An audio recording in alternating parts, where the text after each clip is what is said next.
Weird Realities Network presents Blondes, Books, and Campfire Tales, where we pull up a log, roast a marshmallow, and settle in as these two blondes talk spooky tales, urban legends, and classic horror icons. Exciting guests, perky blondes, and sinister tales makes this podcast as good as a double stack s'more.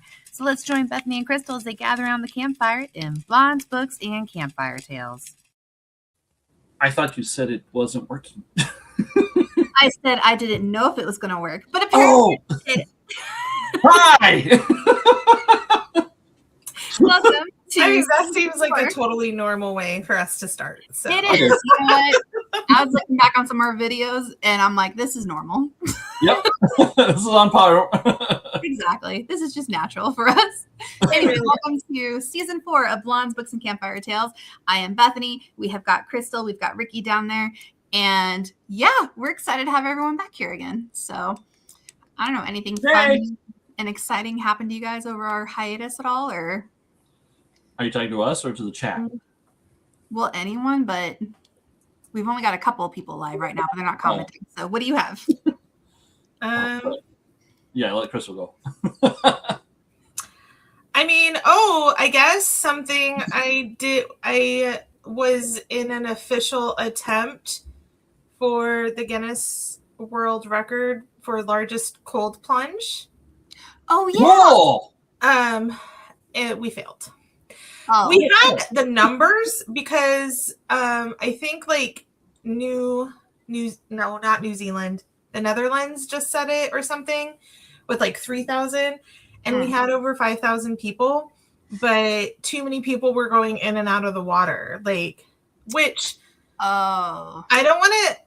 I'm not anti-kid. I want to make that clear, but people were going into freezing water with these 3-year-olds that immediately were like, I want to get out of the water. Like, yeah, it's just, I get it. You want your kid to be able to participate, but it was a world record attempt. You know, they're not going to be able to stay in the water. It's hard for adults to stay in that cold of water.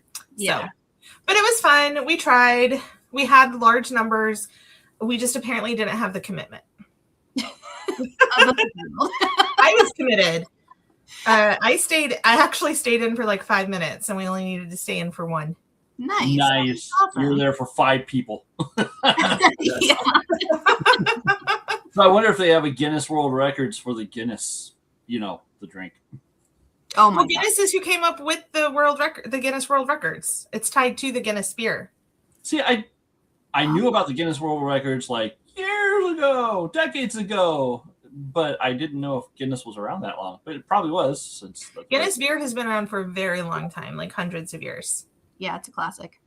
Yeah. So yeah, the Guinness World Records is actually tied to Guinness beer, just like Michelin star restaurants are tied to Michelin tires. Aha. Huh. You learn something new. Michelin You know, that's what I'm here for. Marshmallow Man. Well, I finally had my surgery I was supposed to have. Yay! So I'm officially on the mend. Yay! So that's nice. But it's going to take some time, but I'll get there. Eventually I can walk without a brace or stand for a couple hours. You can join us next year for our 5K run. No. No? Oh, okay. You're like, no, I'm okay. I don't need to do I've done that. a few of those. They're in my book. I'm good. But Rikki, you have a charity event coming up, though, right? I do. I've got 3 coming up this year, and this is going to be Dungeons and Dragons 5th edition, and it's going to be superhero themed. So you can come as a superhero, join the Platinum League against the Leprechaun and his vile serpent minions, or be a sidekick. So, but if you're in Tucson, join us March 15th. Tucson Games and Gadgets, Dungeons and Dragons. That sounds awesome. Hey, Indy's going to join. Indy has officially joined, so there's Indy. What did we do without Indy saying hello? I know. Yep. He's like, what are we doing in the bedroom? What? This is weird. This isn't the normal room. What's happening? Well, I do want to do a very special shout out to Rikki's partner, John, because he made us these really cool things Ricky's got his showing his name in the background with Grumpy Rabbit. Grumpy Bunny. Yeah, I don't know why I was thinking.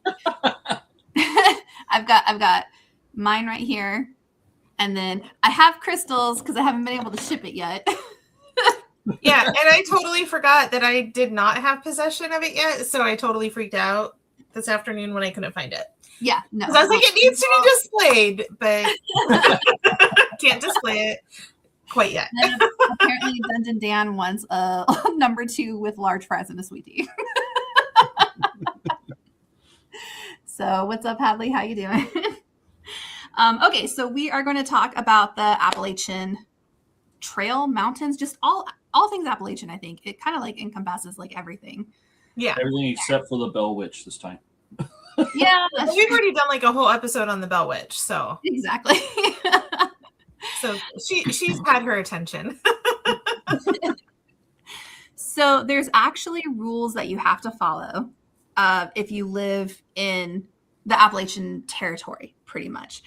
I'm going to go over some of the basic ones and then we'll kind of get into more detail later on. But one of them is do not go into the woods at night or dusk, anything like that. You do not whistle or sing in the woods. Basically, it signals to creatures or it mimics human voices. So no go on that. You never look up into the trees, which would be hard for me because I look into trees all the time. I'm like, I always look up and that would be hard for me. If you hear your name called, no, you didn't. So don't listen to that. You don't answer. If you hear a baby crying in the woods, you do not investigate it. Respect the silence. So basically a sudden lack of forest noise, it's kind of an omen. So you just leave it alone, respect it, let it do its thing. You don't wave at figures. So something's waving at you in the middle of the forest. You don't wave back. You live. I'm just thinking, I'm sorry, I just was thinking of Pennywise. And then I heard it, where he like, with the hand. Isn't there a meme where you have Pennywise and he's all waving and then And he, like, he's holding the hand and waving. back? And I'm just thinking of him standing in Appalachia, waving dismembered hands at people and being like, should I wave back? I don't know. I'll have to think about that. We probably would. I don't think any of us would survive because we'd be like, oh, look at that. Let's go chase it down. Like, the last rule I have of like the basic rules is you leave gifts at tree stumps. So they're often described as like leaving tokens or bread or like a, not sacrifice, but leaving a gift for respecting the land, pretty much. Yeah. You're in their territory. Yes. I mean, you always bring a guest gift anyway. Exactly. You go to someone's house, you bring a gift. You know, a wine, something. Yeah, a head, whatever. Head of cheese. Cheese? No, Yeah. goat cheese. Or lettuce. That's what it has Like said. a cow. Lettuce. A head of cheese shaped like a cow. There you go. What? Yeah. Because they'll like it. Because it's shaped like a cow. I don't know why they would like it, but that's what I've decided. Hog's head cheese. Tastes like Wait, chef. aren't they in Minnesota? Or is- Where's the Appalachians? They're like basically the East Coast. Mhm. Like they're It is. inland, they're not on the coast, but they're like they basically run down along the East Coast line. Well, the Appalachian Trail is what? Let's see. Oh, I already have that in my fast facts here. Okay. There we go. That's our, yeah. The Appalachian Trail is the longest foot traffic only trail in the world, and it's 2,190 miles. That's a lot. It travels over 13 states. I did not make a list of the states, but East Coast states. Yeah, but see, East Coast, those states are like tiny. So They're tiny. compared to real states. Probably like the third, just start at Florida and go up 13 and you're good. There you I go. don't really know if they're in Florida. Colonies. I think they start in Georgia. The entire East Coast right there. Yeah, they're like colonies.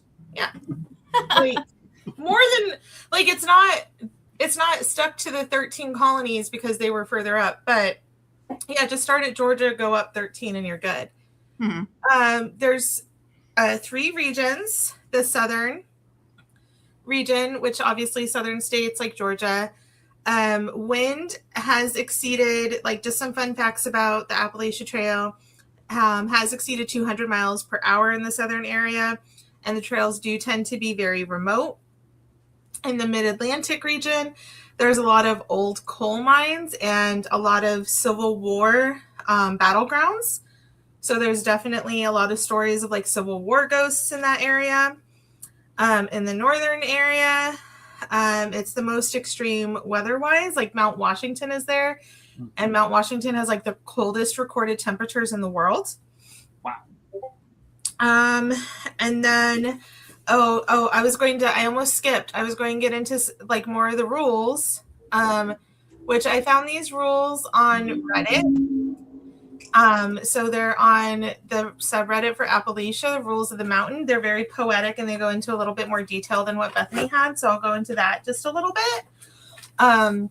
So some of these are going to overlap with what Bethany already said. But Dan posted a rule. He goes, there's a lot of rules for the Appalachian Trail.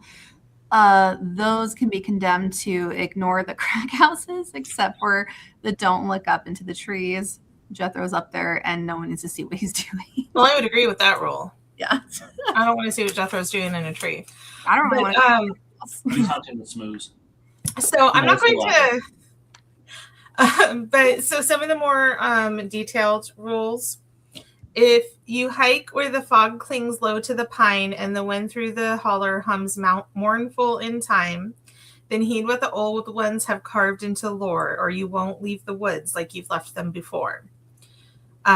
This is when you referred to already, Bethany. When daylight is dying, be back in your bed, for the dusk wakes the ones that remember the dead. Don't open for knocking, don't answer your name if it stands on two legs, but don't move the same. If you hear a soft song where no singer should be, keep walking and humming, eyes down. Don't you dare see.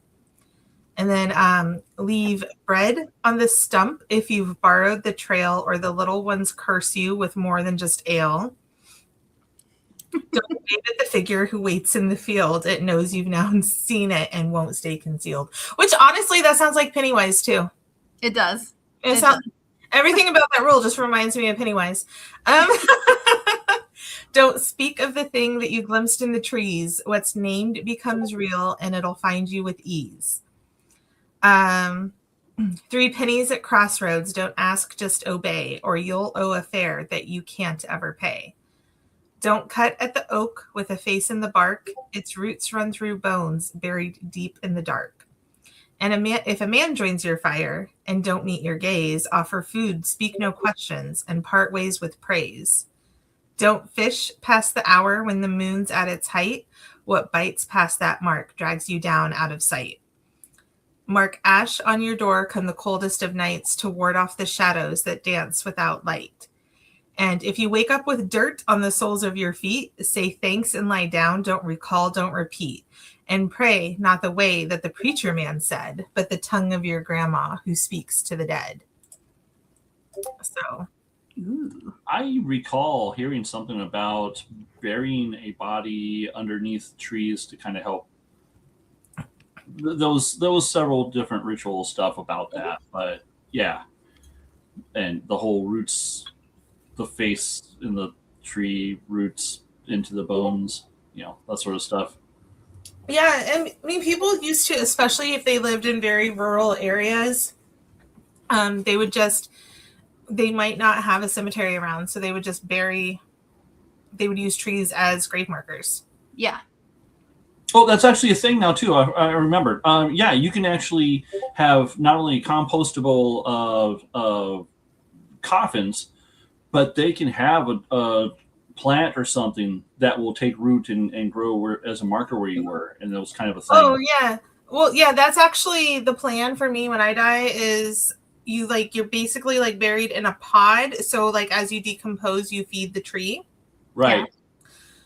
Yeah. So I'm becoming a haunted tree. I'm pretty much, I don't care if I'm cremated or buried, just make sure I'm dead. Like, cut off the head, make sure I'm dead. I don't want to wake up in a box or a crematorium. You're like, I just don't want to wake up a vampire, please. Yeah. Or a zombie. I'm like, I'm good. I'm done. My time is done. I don't have to go to work anymore. We're good. Who's waking up dead? Eddie says if you break one of the rules, then the ghost of Jimmy Hoffa appears to reveal the location of his body. Heather says, rule, I don't go. She's staying out of it. Just don't go. Just stay out of there. Stay away. I know I saw another rule that was talking about like stay on marked trails, which is honestly a good rule for any time you're out in any wilderness. Yeah. Like stay on the trails. When we were kind of researching some of this, I was listening about one of the guys who he went on a trail. He was on a trail, and he went off the trail and then got lost. And it was kind of describing by day 3 this was happening, by day 4 this was happening. It 8 days, and he miraculously stumbled back onto the same trail and was able to make it back. But it took him 8 days. Man. Yeah. That's amazing. Employee. Like he's so lucky that he survived. Yeah. We had an employee. He's actually a really cool guy, but obviously not related to the Appalachian Trail, but trails and being lost. But we got a notice at work from I can't remember if it was police department or whoever, a detective, but they were trying to find our employee. And we're like, well, he wasn't supposed to work today. Where is he gone? Like, why are you contacting us? And he had actually gone on a date going on a hike here in Tucson, and they got off the trail. Like the guy he was on the hike with hurt himself. And so then our employee went hiking on more, got off the trail. They both got separated. They were both missing. And they ended up both having to be like air vac'd out, evacuated in the hospital. The guy he was on a date with like almost died. Like that was crazy. But then he was like back at work the next week, and we're all, are you okay? Like, what the heck happened? It wasn't him. Right. It was just wearing him. Yeah. It was no longer him. Dungeon Dan says, bury a body under a tree because cops aren't digging up a tree. Again, crack houses rule. No, so that's like if you're trying to like hide a body, you want to plant endangered plants above it because it's illegal to dig them up. Well, you do an animal carcass on top of it, so that's what the cadaver dogs are smelling. And then you put the endangered plant on top. So if they do happen to get past the endangered plant, then they find the carcass of the animal. Yeah, but saguaros are heavy. Well, and illegal to dig up. And probably won't survive very well in Appalachian Mountains. Yeah. There's just like a random saguaro. He's like, nobody sees me. People are like, yeah, that totally just grew there. Oh, Krystal knows. Heather wants to know if we heard about the people who heard the bell. Did you guys see anything about a bell in your stuff? Not in Appalachian. I know for Japan, there's a forest and they have bells and stuff, and it's, I forgot what it's called, but it translates to suicide forest. Yeah, I don't. Oh, yeah. Yeah, if you hear bells in the suicide forest, you don't. Oh, it's the Bell Witch. That's yeah. right. Okay. Which we talked about her previously, so. Yeah. But I did some of the other things that they talk about in there. Other than that, there's the Cherokee talk about a lost colony. I couldn't find a name of it, but it's supposedly different from Roanoke. The Moonite people. Yeah. And relating to the Moonite people, they also talked about pale people with blue eyes. They're humanoids, but they were dangerous. And I'm like, well, the colonizers were pale people with blue eyes that were dangerous. So at the same time, if at nighttime, if I'm in the middle of the woods, I don't want to see a figure where I'm focusing on their blue eyes piercing through the darkness. Like, well, if their blue eyes are piercing through the darkness, then it's probably not a colonizer. But might be something else. What's you guys colonizer? I mean, if you have, go ahead. Oh no, I was just gonna say, Heather says that there's a story about a hiker who was off the trail and heard someone ringing the bell all night while they camped. They would move the next night, the bell was there again, so it kind of followed them. Oh, okay. I mean, there's definitely a lot of stories involving the Appalachian Trail and the Appalachian Mountains about weird noises. I think the most popular one is probably the feral people. is probably the most popular noise, are the mimics. So along with what Heather was saying there, sorry. If you imagine a will-o-wisp, the blue ghost, it's also tied to fairy or to the fae and such. So yeah, why not? Or swamp gas, or in this case, mountain gas. There's swamps in some areas of the mountains. I think, like in the southern part, like Georgia and stuff. I think. I haven't been to that area of the country very often. Lana, we're not ignoring you. I just didn't see your post. Oh no! There's a bunch of comments. There are a bunch of comments, but I see them. Oh, Wanda said that she missed the weirdness. Aw, I like it. I think my cats are. Did you guys hear that?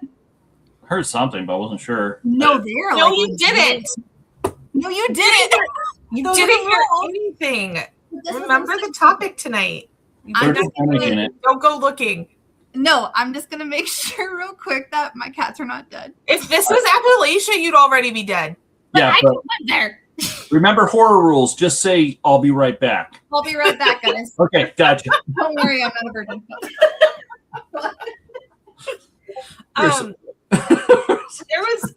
There was another thing that I heard that I came across and decided I didn't want to know any more about it because it was a spider that can trick oppressors and kill them and smash them. And I was like, I don't want to know any more about that. But it's against oppressors and stuff, so I'm already, But it's their oppressors, not my oppressors. The spiders are my oppressors. So you be friends with them, and your friends are your oppressors are their oppressors. I don't know.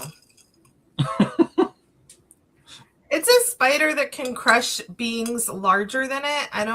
I just want to stay away from that. I don't need to know anything more about them. I don't need to be friends with them. I just need to not oppress them and stay away. Why I think are I we? remember that on Kong Island. Or Skull Island with Kong. Okay. Okay. Well, I'm back. The cats are still alive. There was a large tuft of fur though that I'm like, I don't know who that belonged to. Okay, so Dad says whenever I go hiking in the Appalachian, I always carry a sword on my pocket. That sounds prickly. Heather says the mimics freak her out. Yeah. Which I've heard, there's a lot of scientific speculation that really the mimics and when people hear hello and things like that it's actually crows because they can they're not they're not as good as parrots, but they can mimic human sounds to an extent. Yeah. That might actually lead into the Raven Mocker, which I don't know if you saw that on there. They're basically crow raven type people. Tell us more about the Raven Mocker. Now you got to look it up. I didn't really research it. Oh, you brought it up. if you're going to bring it up, I clarified the spider thing with. I purposely didn't look further into it because I didn't want to know more about spiders that can crush people. Okay, fine. They're a feared, malevolent witch in Cherokee mythology that preys on the sick and elderly to steal their life force and extend its own. Oh yeah, I remember that. Okay. Yeah. It almost it's like the spider in Lord of the Rings, pretty much. Yeah. I mean, a lot of stuff kind of ends up in Dungeons and Dragons. I mean, mimics are a thing there. Yeah. So are shifters, but that's a different thing. Dan, don't even. No, we're not going there. Yeah, we don't even know if that's really Bethany. Well, you broke the rules, so who knows what's going to happen now? You heard something and you went and looked. You broke the rules. Yeah, I did. Rocky Mountain rules are different from Appalachian. We're neither one of those. Closer to the Rocky Mountains. Closer, but not there. Way closer. So, yeah. And then another Cherokee legend that I know Rikki knows more about is the Wampus cat. Who? What? The Wampus cat. What's that? Where? Tell me. No. What's that? I'm like, Tell me more about the Wampus cat, Rikki. Tell me more. Tell me more. Get the Wampus cat. Oh my gosh. Does it drive a car? It could actually, probably. Well, not lemon rules. Not lemon rules. No lemon rules. Ooh, the cookie cabin. So yeah, I just kind of a lot of stuff on here. So yeah, Cherokee folklore. And there's a couple perspectives on the Wampus cat. You know, things like one legend talks about running deer. That's the name of this person. She's a Cherokee woman who wanted to take down the evil spirit Iwa, known as the spirit of madness. And the reason was because she kind of wanted revenge because she believed that the spirit was responsible for driving her husband, Standing Bear, to madness. I just saw Lana's comment. Yes, and that's the thing. They're on a bunch I of love that. yeah. And Oklahoma's not even close to the Appalachian Trail, and they're still like Well, you know. to do it. So Running Deer had equipped a booger mask, and a booger mask is basically a funny ceremonial type mask for the celebration and stuff. Yeah, Yeah, it's supposed to be it's funny. outlandishly stupid. Yeah, that's its name. You can probably pick a nose or something. I'm sorry, I have the sense of humor of a child. We all do. I mean, no disrespect to anybody, but a booger. It's okay. It's intended to be silly. That's the entire Okay, point. good. Okay. So, yeah. So she's wearing this mask, okay, and she also has, a spirit of the mountain cat, and she's supposed to be, she surprised and defeated the spirit, becoming the tribe's spirit talker and home protector. But some also believe that the Running Deer spirit resides within Wampus cat, guarding the Cherokee lands against the dark forces hidden in the depths of Tanasi. I don't know. But there was another legend. And this legend was that the creature was once a woman who spied on a sacred ceremony by hiding beneath the pelt of a mountain lion. And a medicine man punished the woman by transforming her into a fearsome feline entity, the Wampus cat. So, yeah. And throughout the Appalachian region, the Wampus cat is basically known by different names, from Gallywampus to Whistling Wampus. It's rumored to appear at twilight or dawn. In the Appalachian folklore, the mythological beast is often portrayed as a cat-like embodiment of a cursed woman who was punished for her disobedience or the involvement in witchcraft, which kind of brings into that. Other interpretations suggest that the concept of the Wampus cat was influenced by European mythology, specifically the idea of witches or women with shape-shifting abilities. These influences may have merged with local Appalachian folklore over time. And, I mean, yeah, why not? I mean, there's a lot of cool stuff. It's like, I want to be a Wampus cat. Right? No, and then I was seeing some stuff, which I don't want to take over, but some people say that because sometimes they look like quadrupedal, got down on all fours, and sometimes bipedal, and they can stand up to 7 feet tall. But some people say that they might actually have 6 legs, right. 2 front legs, and then 4 back legs. That makes it easier for them to transition like that. Which in Dungeons and Dragons, that's a displacer beast. That's a I what? need to learn some Dungeons and Dragons. A displacer beast with a cat. They're evil, and they've got the little tentacles and stuff, and they're basically they displace themselves. So you think they're one area, they're really another area. So while you're trying to attack, you're missing because they're not there, and they're getting you from another side. Wait, so it's because they have lots of legs and can move really fast. They do. They have 6 legs, and then they've got 2 appendages and all that. But I feel like the Wampus cat could totally be like that if you were trying to fight it. Sorry, I'm so confused. It's a cat with tentacles. Where does the fur stop and the scales start? No scales. And all kind of tentacles.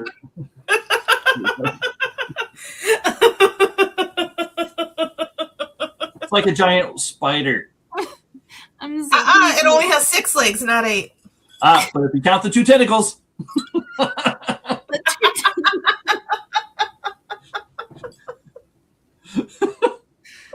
Oh my gosh. I'm so lost. So while you were talking about the Moon Eye people having piercing blue eyes, Eyewitnesses described the Wampus cat as large, fearsome creature with bobcat's face. Featured glowing yellow eyes that supposedly pierce through the darkness. Let's The see squid here. cat. Yeah. What?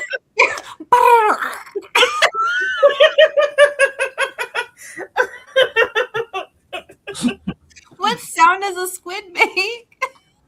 Blah, blah, blah, blah, blah, blah, blah, blah, blah. It's for some people, I don't know. What does it make? It makes a cloud of inky fog. It like That's passes from- ink at you. Appalachian Trail to You'll be like, cat. So they're supposed to be a half cat creature thought to possess exceptional speed, agility, and stealth, allowing it to navigate the densest forests and remain undetected. Legend suggests that it could shapeshift or become invisible, making it even more challenging to track or capture. Wood squid? Well, Londa think that I got the sound and the movement down. Let's.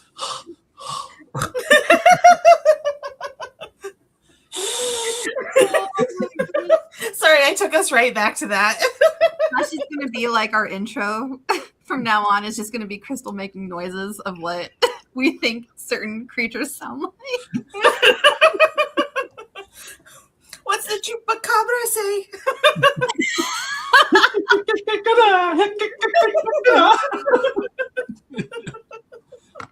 All right, so almost done with this. What's the woman say? Womp, womp, womp, womp, womp, womp, womp. All right, the enigmatic creature has not only woven itself into a rich tapestry of folklore, but has also left its mark on popular culture. You read about its haunting presence in Cormac McCarthy's novel, The Orchard Keeper, while its formidable image pops up in fantasy role-playing games like Dungeons & Dragons. Within the Harry Potter universe, where magic wands contain cores made of enchanted substances, Wampus hair makes an appearance as a core material.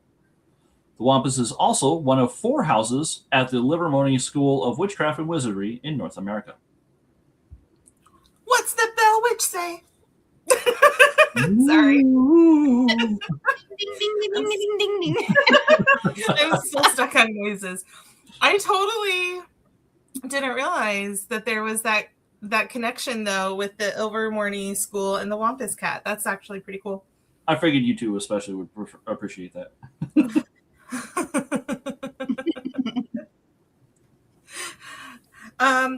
There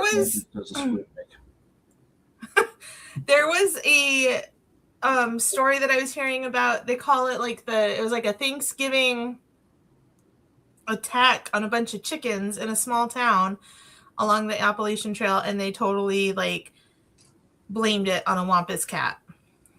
And the chickens were crushed and they had no idea. And it was Thanksgiving and everybody's chickens were dead.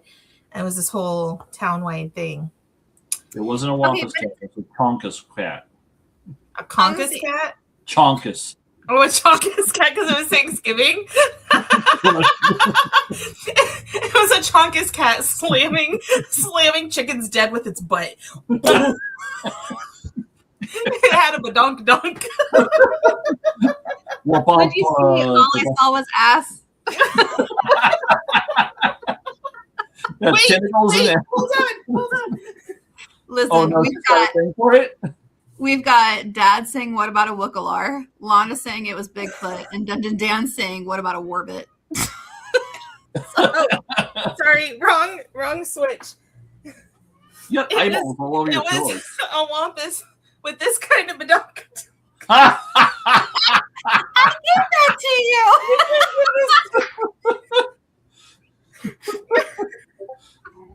That was one of your badonk. That badonk could crush some chickens.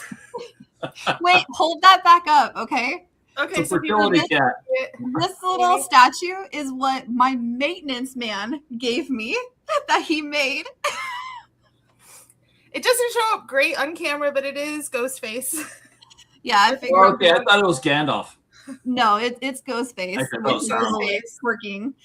And I'm like, you know who would really appreciate this? True. It sits on display in my living room proudly, usually. Just like, oh my god. And you thought that the only thing dangerous about Ghostface was knives. He'll smash you with that ass. Man. Anyway, back to the Appalachian Trails. Appalachian Mountains. Okay, let's see. Dan says he thought it was the chick from the ring twerking. That would be pretty funny. That would be like a scary movie. You know, like when you can't see very well, this little figure could be almost anybody twerking. We'll bring it down a little bit. Okay, there. Yeah. Could be the dude. There you go. Yeah. Maybe I should like paint his cloak black so his face is more distinguishable. Yes. Yeah. I can do some painting of this. You give him one of the like the high squinty eyes and stuff, like from Scary Movie when Ghostface was I mean, but he already has a face and he's already doing a twerk face. Londa thought it was a nun. You really should have a mouth finger up. He has. There's a little piece of plastic like sticking out from his butt that can like poke you. Like you probably can't see it. It's like finger his butt on camera.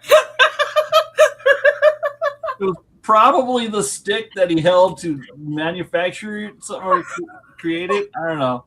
But it's just like a little piece. Anyway, I've stopped playing with Ghostface butt now. Like I said, my man just showed up at my door with a box of 3D printed stuff, and then I've never heard from him again since then. I was like, let me know about your stuff. I can sell your stuff at Comic-Con. He gave me this whole bunch of stuff, and then I never heard from him again. So the Wampus cat got him. Yeah, I'm like, he's this magical little 3D. Next time you guys see Ghostface, he will be more glorious though, because right now he is. He's just a white blob with a huge butt. So we're going to make sure that he's more than just that in the future. It's the knife Well, that's one way to carry a knife. Concealed carry. I believe they call that a prison pocket.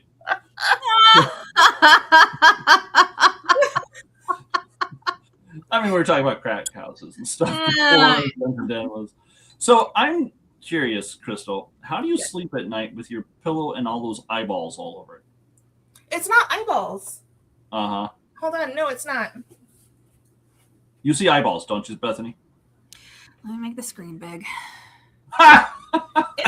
It's not eyeballs. It's just. Yeah. Oh, okay. Yeah. All right. Now I might see eyeballs, though. Thanks. Yeah, your other pillow, like from far away, they look like eyeballs, but once you bring it closer, then it looks. It's a biblical version of an angel. Be not afraid. All the eyes all over and the wings everywhere. All the eyeballs everywhere. Yeah, you have to say, be not afraid. Holy crud. I'm just a ball of eyes coming. Closes your eyes. I do close my eyes. It's true. I do sleep with my eyes closed. It's magical. Back to the Appalachian Trail. I do have a story. Are you guys ready for the story? Oh yeah. Sorry. I forgot about your story. Tell us your story. I'm excited. Campfire Tales, like this was a good thing to have for it. So it's a perfect thing. Yeah. So anyone who is on TikTok, there is a TikToker. Her name is Savannah, and she is said the pillow looks like squid eyes. She does this post or this series called Tea After Midnight, and she sits there with her little cup of tea and she shares like what tea she's drinking. She's so adorable. She's got bows and ribbons everywhere, and she tells these horrific stories after midnight, and I love her to death. Pastel. Well, she's covered in pink bows. Pretty much, yeah. Like she's so adorable. So let me see if I can switch over. Let me know if. Okay, do you guys still see me? Yep. Yes, we can. If anyone makes any comments, I won't be able to see them because I'm on a completely different screen right now. I'll watch the comments. Okay. All right. So this is Tea After Midnight. This was a post that Jackie had submitted to her, and so she was reading it. Okay. So it's a little long. I'm sorry, Ricky's munching on like cookies or something. Actually, these are plantains. They're I'm fruit on a fried different plantains. screen. I know you can't see. That's why I described it to you. Okay. Thank you. He's like really settling in for the story. He's got his snack. Okay. Well, here, let me drink my water. I've got my drink. I'm settling in as well. Okay. All right. Gather round, children. We're going to have a little story. Okay. So this is Jackie. She goes, I've lived in the Appalachian Mountains. I have my entire life. I live in the countryside, and it's a beautiful place to be. But when it gets dark, things get really creepy out here. My husband is a truck driver, and he goes on long hauls about 2 weeks at a time so that me and my 2 children at the house are by ourselves. Before the sun sets every night, I check every window and door to make sure they're locked, and I check every blind and curtain to make sure things don't look in. One night, as the sun was starting to set, I started to check all the windows and doors and pull the curtains and blinds too. It gives me a little peace of mind double checking everything with my kids and myself alone there. The sun wasn't set just yet, but it was definitely getting darker. I was in the dining room pulling the curtain shut when I look out the window and down towards the property line, and I could see a woman with a long white nightgown, dark hair that looked really messy. She was just standing there staring at me. I was frozen in fear and could feel how evil her presence was. The hairs on the back of my neck stood up, but I couldn't look away. I was trying to logically explain it away. But then I ran down the hallway into my dining room, directly into the living room to shut the curtain quickly. In the 2 seconds it took me to get to the window in the living room, she was gone. We have several acres of land on my property, and it's not physically possible for her to have vanished in just 2 seconds. I closed all the curtains and triple checked every lock. I put the kids in their bed to sleep, or in my room to sleep with me, because I didn't want them to be alone in the room with whoever or whatever was outside. I stayed up the entire night holding my kids as they slept. In the morning, I called my husband and recounted what had happened. He wasn't shocked, but he was concerned and said he would come home to us. I told him we would be fine, but he insisted. He was at least a day's drive away, though, so said just to hold out a little bit longer till he got home. He told me to call my parents, who live right down below my house, and see if they would stay with me until they got home. But I didn't want to bother them with something so silly because it's probably just my imagination. So I let it go. That day was fine. Nothing unusual or out of the ordinary happened. But as sunset came, the same routine as always, checking all the windows and doors, closing the curtains. And when I got to the dining room, I look out the window, but I didn't see anything. It made me feel slightly better knowing that it was a one-time thing. But then I get to the living room, and what I saw had me terrified. I get to the living room, and looking out the window, I see the exact same woman standing there, staring at me. But this time she was with a man dressed in all black from head to toe with a tall black hat. I couldn't make out their features, but clearly I could see a woman and a man. I truly didn't know what to do, so I pulled out my phone and called my mom, who could see my house from her kitchen window. Mom answered and said, "Hey, baby, are you okay?" I was shaking and said, "Go to your kitchen window and look up at my house and tell me if you see a woman and a man standing there." I could hear her running to the window, and she said, "No, I don't see anyone there." I told her that I'm looking at a woman dressed in a white nightgown and a man wearing all black and a tall top hat right now. She said she didn't see anyone out there, so I started to flip the porch light on and off. And she said she could see that, but she couldn't see anyone out there. On the final time I flipped the porch light off, the man and the woman disappeared into thin air. They were there for a second and then gone the next. I stood there in fear, not knowing what to do because what I had just seen shouldn't be possible. I could hear my dad come to the phone, and he was saying that he was going to come up there to stay with me so I'm not alone. I felt a little relieved. I went to my kids' playroom, and they were sitting in there playing, so I tell them to come to my room to get them ready for sleep. I get them laid down, and I'm walking to the living room to wait for my dad. I was there for about 30 seconds when my phone rang. It was my mom. She said, "Honey, are you outside right now?" Terrified, I said, "No, I'm in the living room. Why?" I hear my dad in the background tell her to get the kids and go into my room and lock the door. There's a woman at her front door and a man's walking around the back of the house. I ran to my room and jumped on the bed with my kids. I had one in each arm holding them close, just sitting in the pitch black room, terrified of what my dad just said was outside. Not even a minute later, I heard footsteps outside on the porch and what sounded like my dad's voice, and I felt an instant relief. I heard knocking on the front door, and my dad say, "It's me, let me in." I ran to the front door and was about to open it to let my dad in, but something told me not to open that door. I called out and said, "Dad, is that you?" But he didn't answer. I heard knocking again, so I asked louder, "Dad, is that you?" But again, no answer. I ran back to my room with my kids and called my parents' house. My mom answered. She said, "Dad is getting in his truck right now and coming up there. Do not go to the front door. The woman is still there." I was in full chills because whatever was at my door claiming to be my dad, wanting me to let it in, was definitely not my dad. As I'm on the phone with my mom, I heard her gasp, and she said, "The woman's gone." I said, "What do you mean gone?" My mom said she just disappeared into thin air. I could hear her voice trembling. She then said, "My dad just pulled up and is walking around the house checking everything out." After he checked everything, Mom said he was on the front porch and to go let him in. I went back to the living room and said, "Dad, is that you?" He replied back, "Yes, it's me." I opened the door and he came in and helped me get everything I needed to stay with him that night. We went to the hill to my parents' house, or we went down the hill to my parents' house and got the kids in bed and stayed there until my husband got home the next day. Once my husband was home, we all sat there and told him what had happened, and I could tell he was very disturbed by what he was telling me. None of us had an explanation or even idea of what we saw. We just knew it wasn't good. I called my pastor that morning and asked him what he thought we should do. He came over that afternoon and prayed over my land and mine and my parents' houses. He blessed our homes with anointing oil, and ever since then, we've not had any issues or bad experiences. I pray we never have to go through something like that ever again. It was easily the most bone-chilling experience we've ever been through, and I'm so thankful my parents were there that night.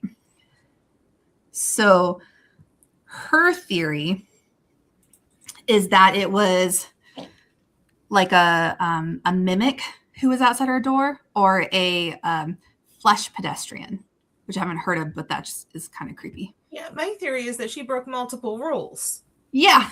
She broke so many rules. Where's Rick? The mimic took him. Oh, okay. Dungeon Dan says it's Jehovah's Witnesses. I mean, I would believe that too. Yeah. Eddie says Squid Game's Appalachian Mountain Edition. Yeah, I forgot that I couldn't make their comments pop up on the screen for everybody, so sorry about that. Okay. But I did see them, and I thought they were funny. But she broke so many rules. She might not have waved, but she clearly looked and made eye contact with them, Mm-hmm. and acknowledged their presence. And Yeah, from there, an accident where you're like, ooh, and then you look away. But she kept looking, and she kept trying to find them. and then when they were knocking, she was acknowledging them again and being like, "Who's there?" She acknowledged them so many times, and just And if she grew up there, she should have known better. So, okay, not to victim blame, but no, I'm joking. I found this ball of fur. You found a ball of fur? What? Yeah,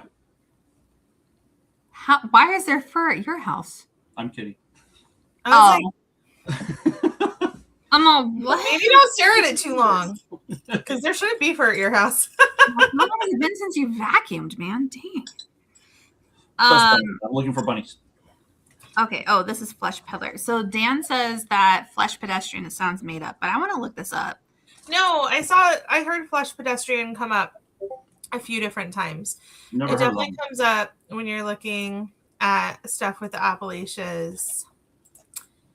Hold on. Okay, so he says Ricky's a skinwalker now. So skinwalker versus flesh pedestrians. That's what popped up for me. Skinwalkers are malevolent Navajo witches capable of shapeshifting into animals, while flesh pedestrians are a modern, often internet-driven synonym used to describe them, sometimes to avoid using the forbidden sacred name. What's the forbidden sacred name?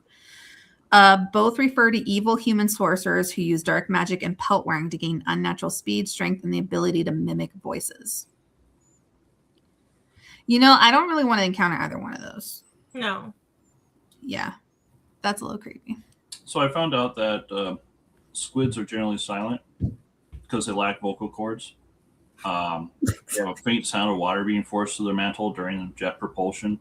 Usually they communicate by rapid changes in skin color, patterns, and bioluminescence. So basically, they sound like this.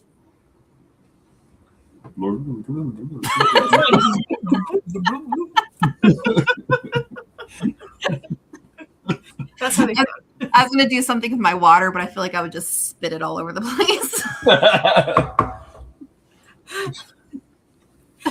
Lies. Lies. I did know that squids communicated through color, but I didn't know bioluminescence. That's pretty cool. Yeah, well, yeah, and I mean, really deep and stuff where the light doesn't really reach. Yeah. Squidward talks. Squidward talks just fine. Well, you know, he's a little special. This is what happens when you grow up drinking Shine. You see weird stuff and give it a dumb name. Although I was thinking about Dr. Sleep when you were doing the description of the lady and the guy in the hat and stuff. Oh, but it was the lady in the top hat. I know, but still. Vampire. Oh, I was thinking of the girl from The Ring, Samara, when you were like you first were describing the woman that she saw. Yeah. With the dark hair, like what came to mind was Samara from The Ring. Maybe because we had just Snow mentioned her. Witch or La Llorona. See, my first thought was if anyone has ever read the book Stolen Tongues, which if you guys haven't, read that book because that is one of the very first books to actually legitimately creep me out. Oh. Like, I needed I was gonna say I needed the lights on to read it, but you kind of need lights on to read stuff. But like I needed You needed a light on to read? What? I needed Who reads more with light lights on. I used to read my glow stick when we were camping. Yeah, it wasn't in Braille. I needed the light. So that's a really good book, by the way, is Stolen Tongues. I definitely recommend that. I've one. heard good things about it. I have not read it though. Yeah. I let a friend borrow it and she never gave it back and I had to buy a new one. Yeah. I have a couple books that I've had to buy like multiple times because when I let people borrow them, they never come back. Yeah. And I'm like, that just means that they like them. So Exactly. Yeah. I take pictures of the person who is borrowing my thing with that thing, just so I have a record of it. Just put it on the wall of shame. So Yeah, I this am person missing. never returned my book. I am missing The Hobbit, the trilogy. that is I know I got it. I'm missing it. Mm-mm. I thought Tom borrowed it, but I was wrong. It is very like she's got a whole thing though, Dan. Like she's got so many followers, but she just sits there with her tea, like drinking it, and she's like, and then the thing came and killed and stalked people. Yes, Dad. No, and I'm like, this woman. And she's just like in a honestly like pretty chipper tone the whole time. Yeah, she's so Like- happy. So like you told it in a nice, good, creepy tone, perfect for the story. But the way she reads the story, it's like la la la la. Yeah. It is a good gimmick because she has lots of followers. So So I think the things we learned is to not acknowledge anything if you're out on the Appalachians and you hear something, don't acknowledge it. if you see something, don't acknowledge it. Yep. Pretty much just stick to yourself. No. You see something, say something. No. Not there. I'll tell you what. If Ed goes camping with me, we're goners because we're going after it. You and Krystal and I will just be around the campfire like, nope, we saw nothing. We're just staying. All I see is flames. Flames. All I hear is Bethany's voice. You got that s'more ready yet? Here we go. Are the guys gone? Yeah. Let's go in the tent and hear nothing for the rest of the night. Put in some like earplugs. We're just gonna go to bed at 4 p.m. Thank you. Yo, I'll throw you a wampus cat. Come here. This is how it happens. Twerk, twerk, twerk. No, dude, I live in a locked building, so if somebody's knocking on my door, it freaks me the F out. I had Like, someone knock why on are my you door knocking on my door? Nobody gets into this building, so yeah. No, I had someone knock on my door this morning. So like Eddie was asleep, he didn't hear it, but I was out on the couch. It was around like 1 a.m. or something, and it was just one single loud bang on my door. At 1 a.m. at 1 I a.m. hope you followed Appalachian rules and just went and turned over. I just turned up my little crime documentary and There you go. focused on that. But like even the cats were like, WTF? Like what the hell? Yeah. Didn't you name your ring somewhere? You can look through the ring if you had it. I don't have the ring. That's and such a good name for a ring camera. Like if you like, I don't have a ring camera, so I don't know. But if you can name your ring camera, if I ever had one, which I won't, I would name it Samara. But I don't believe in ring cameras, so. Or the One Ring. The One Ring. The One Ring. Mom, I have cats. So, Do you? I had no idea. You have cats? What? This is I- news to me. I can't have a dog because I have cats. I have a ghost cat. I was gonna say and my boyfriend, but he was sleeping. So it's okay. No, I think it was probably just kids or something. Last thing I wanted to do was look at my people and see someone looking back at me though. So that's why Yeah, agreed. These are plantains. But they've been dehydrated and salted, and they are not sweet. They're actually savory. That's what I've been eating. Yes, the ring. Oh. Name it the precious. I was like, that was so random. Is that the cookies that Krystal said you were eating earlier? Well, it looked like a cookie at first, but it wasn't a cookie. It was a plantain. Oh. I've never had a plantain, so. Yeah, he They're was. really sweet. They're small. What are They're they like male bananas. bananas. Yeah, but they're not. Male bananas. I like how Ricky's like small and you're like a male banana. But That's why I've never had them though, is because they're too similar to bananas. So I just assume I'm also allergic to them. Oh, okay. I don't know. Thought you were thinking They're they were the like same little because they're mini- in the banana family, right? Probably. I mean, it's a banana. Yeah. No, So it's and I'm allergic to bananas. So wait, let me see. Now I gotta figure this out. I'm pretty sure a plantain. It's in the banana family. So family de bananae. Okay, plantains are larger, starchier, and thicker skinned than common bananas. They're a vegetable. Oh, they're a vegetable that requires cooking. But they're a subgroup known as a cooking banana. So, Yeah, well, bananas are softer, sweeter, and typically eaten raw. So yeah, they're all part of that. yeah, so it's part of the banana family. So we're just going to avoid it. Yeah. Well, thank you, Londa. I'm glad we figured that out. We didn't figure out the Wampus cat, but we figured out plantains. Plantains versus bananas, and that Krystal's probably allergic to them. Hey, your cat's there. All right, well, we are getting near the end of our episode here. We have just enough time to eat. Oh yeah. Yes! Oh, I forgot about it. You Look, keep forgetting. he just hopped up too. Look at these kitty paws. Okay, so we're going to read Indy's Toe Beans And from the palmistry book. can I say how difficult it was to try and get a picture of your cat's paws, like the underside of their paws? I mean, I have, I was trying to look at Olive's paw. So, you know, I know she has multicolored toe beans, but I can't properly read her multicolored toe beans because I haven't been able to confirm what's what yet. Yeah. But so there's, when you're anyone looking who at the doesn't- toe beans, anyone who doesn't know, Krystal got a book for her birthday. and And this it was is a birthday present. Yeah, It's a paw reading book. Yeah, you can like look up the cat toe beans and learn all about stuff about your cat. So you have the heart toe bean, the head toe bean, the fate toe bean is the green one, and then it's the life bean. So which I think those are a little bit more important if you have different colored toe beans like Olive does. But Indy has all black toe beans. Mm-hmm. Sherlock too. They both have all black. So this will work for both Indy and Sherlock. Okay. And all black toe beans, while historical stereotypes have deemed black cats unlucky, I am here to set the record straight. This prejudice is not only hurtful, it's just plain wrong. Well, I agree with that. I don't know what it has to do with his toe beans, but you know.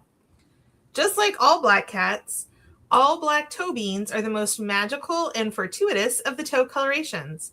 All black toe beans point to a cat who was a witch's familiar in one of their past 9 lives, and that magic still resonates within them. Well, Indy, you're magical. Lana goes and dumb. No, we call that magical. And then there is also, I didn't ask you this part, Bethany, but there is also they talk about the left paw and the right paw. Like, so if your cat has like a dominant paw, so if you see them stepping forward more with like their right paw or stepping forward more with their left paw, that would be their dominant paw. So Olive is dominant left paw. Okay. He just stepped forward in his right paw. Okay. So Indy is dominant right paw. So overall, right paw dominant cats love affection, laps, and living the best of their 9 lives. I feel like that is already Indy. Yeah. Oh, Are hardy and make good outdoor-indoor friends. They also tend to make good peacekeepers in multi-cat households. They will bat at an arrogant hisser if necessary, but prefer a harmonious existence above all. These cats also tend to have long lives. So that's Indy's paw reading, and Sherlock's too, except for maybe the right paw part. You're gonna. I don't know if Sherlock is right or left pawed. which one? They bat at their toy when they're bored. Yeah. So that Yeah, would be but I never like paid batting with, attention yeah, to which one they used first. that would be their dominant paw. I love how he was absent the entire episode, and suddenly you bring out your book, and he is just face first in the camera. He knew we were talking about him. He didn't care about the Wampus cat. He wanted to know about his palmistry. I know. He did want to know about his palmistry. He wanted his little palm read. I'm surprised they didn't do it with cat butts. I mean, because that's But What about Olive then, with Olive being a left paw? well, with her being a left paw, southpaw. unlike their right lateral counterparts, left-pawed cats tend to be more emotional and get stressed out more quickly. Oh, that is so true about Olive. She gets stressed out so easily. Aww. Often called tender paws because of their sensitive manner, they are most likely to be affected by an unstable environment, and their first instinct is to fight in tense times. Yep. However, they are extremely loyal to those in their inner circle. Take the time to be patient and provide your tender paw with the stability they need, and you will have a ride or die forever friend. Nice. So, That makes me think that Sherlock is probably a left paw too. yeah. So. Yeah, that definitely is Olive. And at some point, I will see the different coloration of her toe beans, and I'll be able to get a reading on it. But we're not trying that again tonight, because I wasn't even touching her tonight, and I was just trying to get close to her paw, and she freaked out on me. Just have a glass pane, like, on a counter or something like that, and the camera underneath, and then just have her just pop on it. I mean, my coffee table's glass, but I try to keep her off of it. I gave up on that a long time ago. As long as they don't hop on the counters, I'm fine. That was the rule for Halo. You couldn't be up where the food was. Yeah. Yeah, This I mean, is Olive's usually, like, she's never been super interested in the coffee table, although she's becoming more interested in it lately. But I don't want to set a dangerous precedent of letting her on the coffee table just so I can see her toe beans. Yeah. Right. Because then she'll always expect to be on it. Are you flipping through cards? No, it's a screw, but Indy is like playing fetch with me right now. With which paw? With his, well, actually with both of them. Oh, Whichever one I toss it to at the time. But he's so Andy cute Paw. about that. Like he's like playing little soccer goalie over here. he's ambipobulous. Okay, well, Well, anyway, that was Appalachia and a little bit of paw reading. If anybody out there wants to let us know what their cat's paws look like, maybe we can read somebody else's paws next time. Or the stories on how you got on our the next pictures. episode. the stories on how what, Ricky? The stories on how you got the pictures. To probably have the pictures of you. Yeah. I know. I'm like, I've been wounded. I probably won't be the only one. I mean, they do say the best time to get pictures of paws is when they're sleeping, but Olive likes to hide her paws when she's sleeping. Yeah, if they're I local, tried, you can't but- see paws. I ended up just doing a video for Krystal because I couldn't get him to sit still long enough for a picture. I was like, there you go. There you go. It's like a wiggling camera. Can't see. But we got it eventually. I will get Olive's. I will. My goal for the next 2 weeks is to get a picture of Olive's paw. Well, that's it for us for tonight for Blondes, Books, and Campfire Tales. I think it was a pretty fun season 4. Yeah. We do have some guests coming up. We're going to have Mike Evans on the show sometime. We haven't figured out exact date yet. But he's on every season. We'll see if we can get Sylvester and Jonathan back on every season as well. Londa says there's only dog paws here. I'm sorry that I don't have that book, Londa. But I'll look for it for you. There's a couple other people that I'm in the talks with to get them on for the episodes. They're not all like authors, but they're artists, and they have really interesting stories. So love it. Yeah, one of them has a really cool name that I'm super excited to have in my phone right now. I just feel kind of badass having their name in my phone. Like, that's kind of cool. But I'll tell you guys about it later. So anyway, it seems like he'll be on the show soon too. So, but we have a lot of fun stuff planned for you guys for this season. I don't know what we're going to do next episode yet. We're still going to figure that out. Maybe like the Black-Eyed Children. That was kind of a cool story. So maybe we'll talk about that or whatever we come up with. But if anybody has any topics they want us to do, let us know. We're always open to suggestions. Absolutely. Yeah. If anyone wants to talk about anything, just let us know. I would like to get back to some of our classic stuff too, like the campfire stories and urban legends, and get into some of those as well. So, but thank you everyone for joining us tonight. And we will see you guys in 2 weeks back for Blondes, Books, and Campfire Tales, episode 2. All right. Bye, guys. Bye. And that's where we'll let the fire burn low for tonight. If you loved the stories, the laughter, and the feeling of swapping book talk under the stars, don't wander too far. Blondes, Books, and Campfire Tales is part of the Weird Realities Network, home to folklore, film, myth, magic, and the strange stories that always seem to find us when the night gets quiet. There are plenty of other incredible programs waiting for you across the network. Each one a little different, all of them fueled by curiosity, storytelling, and just the right amount of chaos. So tuck this tale away, grab a book you can't put down, and come back soon. We'll save you a seat by the fire. Until next time, keep reading, keep wondering, and stay weird.